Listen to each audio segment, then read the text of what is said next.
അതെ, ഞാനൊരു കാര്യം പറയട്ടെ. ഇന്ന് ഞങ്ങളുടെ വീടിനടുത്ത് ഭയങ്കര അടിയായിരുന്നു. ഞങ്ങളുടെ വീടിൻ്റെ 2-3 വീടിനപ്പുറമാണ്. ഭയങ്കര അടിയെന്ന് വെച്ചാലും പോരാ, ഭയങ്കര അടി. അടി ആരുമായിട്ട്? അയൽവാസികളായിട്ടൊന്നും അല്ല, സ്വന്തം ചേട്ടനനിയന്മാർ തമ്മിലാണ്. അവർ 4 ആൺമക്കളാണ്, ഒരു പെങ്ങളേ ഉള്ളൂ. തള്ളയും തന്തയൊക്കെ ഉണ്ട്. പക്ഷേ അവർ പ്രശ്നം എന്താണെന്ന് ചോദിച്ചു കഴിഞ്ഞാൽ ഓഹരി വീതം ചെയ്തതിനാണ്. ഈ തള്ളയ്ക്കും തന്തയ്ക്കും സ്വാഭാവികമായിട്ട് എല്ലാവർക്കും ഉള്ളതാണ്. ഏതെങ്കിലും ഒരു മക്കളെ അധികമായിട്ടൊക്കെ സ്നേഹിക്കും. പക്ഷെ സ്നേഹിച്ചോട്ടെ, അത് ആരെയും കുറ്റം പറഞ്ഞിട്ട് കാര്യമില്ല. സ്നേഹം എന്ന് പറയുന്നത് വില കൊടുത്ത് വാങ്ങിക്കുന്ന ഒന്നല്ല. മറ്റുള്ള മക്കളോടും അവർക്ക് സ്നേഹമൊക്കെ തന്നെയാണ്. പക്ഷേ അമിതമായിട്ട് ഏതെങ്കിലും ഒരു കുട്ടീനെ അവർ സ്നേഹിക്കും. ഇവർ എല്ലാം ആൺമക്കളും 4 ആൺമക്കളും കല്യാണം കഴിച്ച് പെങ്ങൾ അത്യാവശ്യം മുതലൊക്കെ കൊടുത്ത് കെട്ടിച്ച് വിട്ടു. അപ്പോൾ ലാസ്റ്റ് ഈ ആൺമക്കൾക്ക് ഇവർ ചെയ്തെന്ത്?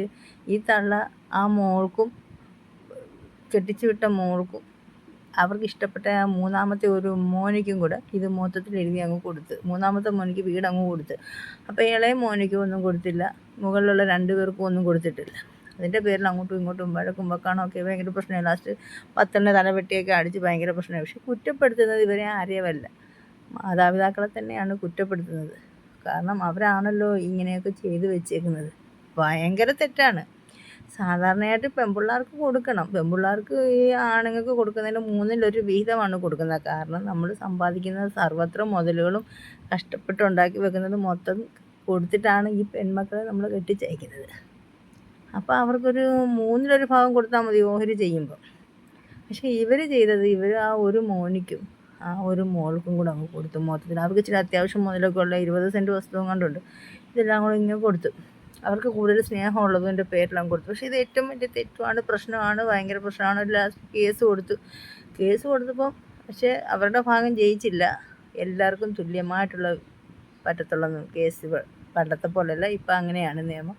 തുല്യമായിട്ട് വീതിക്കണമെന്ന് പറഞ്ഞു. അതായത് ആൺമക്കൾ 4 പേരുള്ള 4 പേർക്കും ഒരേപോലെ വീതിച്ചിട്ട് അവർക്ക് കൊടുക്കുന്നതിൻ്റെ 3-1 ഭാഗം ആ മകൾക്കും അങ്ങനെയാണ് കൊടുത്തത്. അങ്ങനെ അതിൻ്റെ പേരിലിപ്പം മാതാപിതാക്കൾ ഈ 3 ആൺമക്കളുമായിട്ട് തെറ്റിപ്പിരിയും. ഓൾറെഡി എല്ലാവരും പറയും, തള്ളയും തന്തയും നോക്കത്തില്ല, തള്ളയും തന്തയും അങ്ങനെ കാണിക്കുന്നു ഇങ്ങനെ കാണിക്കുന്നു. പ്രസവിച്ചു എന്ന് പറഞ്ഞിട്ടോ ജന്മം നൽകിയെന്ന് പറഞ്ഞിട്ടോ ഒരിക്കലും ആരും മാതാപിതാക്കളാകുന്നില്ല. ഓക്കെ, അവർ നല്ല രീതിയിൽ കാര്യങ്ങൾ നടത്തി കൊടുത്തെങ്കിൽ മാത്രമേ അവർ മാതാപിതാക്കളാകത്തുള്ളൂ. ഒരു പൂച്ചയായാലും പ്രസവിക്കും, പട്ടി പ്രസവിക്കും, കാക്കയ്ക്ക് കുഞ്ഞുണ്ടാവും, എല്ലാ ജീവികൾക്കും ഉണ്ട് കുഞ്ഞുങ്ങൾ. മനുഷ്യനിക്ക് മാത്രമല്ല എന്ന് വെച്ച് എന്തും അങ്ങ് കാണിക്കാം എന്ന് വിചാരിക്കരുത്. അതൊക്കെ വളരെ തെറ്റാണ്. അതൊരു തെറ്റായ കാര്യം തന്നെയാണ്. അപ്പോൾ അതങ്ങനെ കാണിക്കാൻ പാടില്ല. പിന്നെ ഇതിൻ്റെ പേരിൽ അവിടെ വലിയ വലിയ പ്രശ്നങ്ങളൊക്കെയാണ് നടന്നുകൊണ്ടിരിക്കുന്നത്. ഇപ്പോഴും പ്രശ്നമാണ്. ഇപ്പം കഴിഞ്ഞിട്ട് ഞങ്ങൾ പോകത്തൊന്നുമില്ല അങ്ങനെ. എങ്കിലും ഞങ്ങൾക്ക് ഇവിടെ നിന്ന് കേൾക്കാം. ഇപ്പോഴും വഴക്കും ബഹളമൊക്കെ ഇവിടെ നടന്നുകൊണ്ടിരിക്കുകയാണ്. പോലീസൊക്കെ വന്ന് പ്രശ്നം. ലാസ്റ്റ് ഭാഗം വിജയിച്ചില്ല. ഭാഗം ഇവരുടേത് തന്നെ.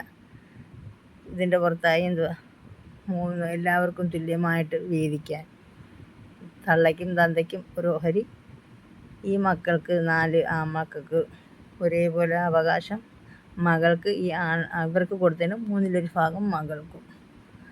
ഇതിൻ്റെ വല്ല ആവശ്യം ഉണ്ടായിരുന്നു? വെറുതെ വെറുപ്പ് വെച്ച് കെട്ടിയതല്ലേ അവർ. ഇതിനി മരിച്ചവർ പോയാൽ ഈ ഒരു ശാപം ഒരിക്കലും അങ്ങോട്ട് തീരത്തില്ല. അതുകൂടെ മനസ്സിലാക്കണം ഈ മാതാപിതാക്കളെന്ന് പറയുന്നത്. ആരാണെങ്കിലും